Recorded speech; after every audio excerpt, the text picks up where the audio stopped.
Okay, so we're all familiar with the legend of King Arthur, but director Guy Ritchie's new take on the tale has a gritty, wild, and decidedly modern edge with Charlie Hunnam at the center. You wanted the prophecy.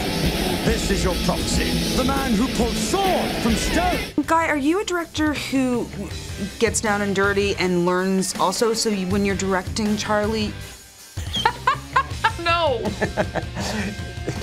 No, I mean, poor old Charlie, sometimes we throw him to a little green room and give him a little green sword and leave him in there for days, and Charlie would have to attack a little green man in a little green world. Somewhere during that whole process, my sense of humour would evaporate. I thought you said you weren't going to push me.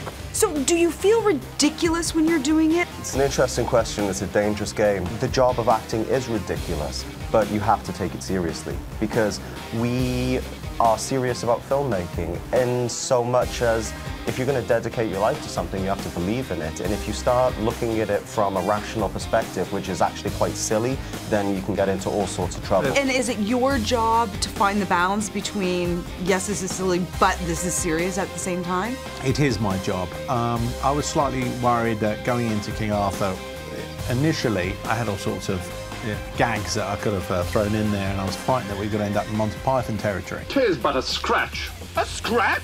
Your arm's off. No, it isn't. Well, what's that then?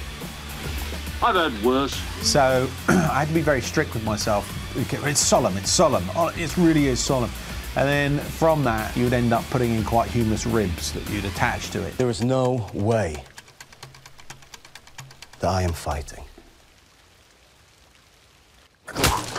Tune in next week for more from Charlie, Guy, and Jude Law, who gives a deliciously evil performance as King Arthur's nemesis, Vortigern. It must have been Moonglow. Diana Krall is ready to turn up the quiet with her new album out tomorrow. Terry caught up with the Grammy Award-winning jazz artist to talk about her celebration of the Great American Songbook. I think I'm the most proud of this record of anything I've done personally, because I don't think it's a tribute to anybody. It's just kind of where I'm at right now. The age that I am, I'm a mom of two boys, wife, and I'm not looking too far forward and I'm not looking too far back. It's because it was becoming the point where I was sort of talking about the past so much rather than what I'm doing presently and what I want to do presently. Does it always start at the piano for you? Mm-hmm. Yes, it's the truth that I'm comfortable at this table because it feels like I'm sitting at a piano. I had to hold a microphone today and I was like, what do I do with this? That's the thing to do.